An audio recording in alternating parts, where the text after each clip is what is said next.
আসসালামু আলাইকুম। বিসমিল্লাহির রহমানির রহিম। আমি বাংলাদেশ পুলিশের একজন কর্মকর্তা এসআই মাসুদ রানা। আমি আপনাদের কাছে কিছু তথ্য তুলে ধরতে চাই, যেটা বাংলাদেশের মানুষ অনেক দিন ধরে জানে না, বা তারা এই প্রশ্নের উত্তর খুঁজছে অনেক বছর ধরে, কিন্তু কোনো উত্তর খুঁজে পায়নি। আজকে যাকে সেনাবাহিনী থেকে অব্যাহতি দেওয়া হলো, মেজর জেনারেল জিয়াউল হাসান, যিনি এনটিএমসির প্রধান ছিলেন এবং তিনি র্যাবের অতিরিক্ত পরিচালক ছিলেন, অতিরিক্ত পরিচালক অপারেশন।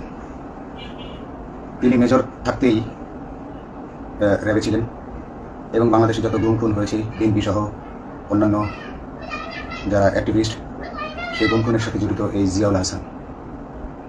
অনেক নেতাদেরকেই র্যাবের কালো গাড়িতে করে সিভিলে ধরে আনা হতো, এনে র্যাব ওয়ানের গোপন আস্তানায় তাদেরকে আটক রাখা হতো।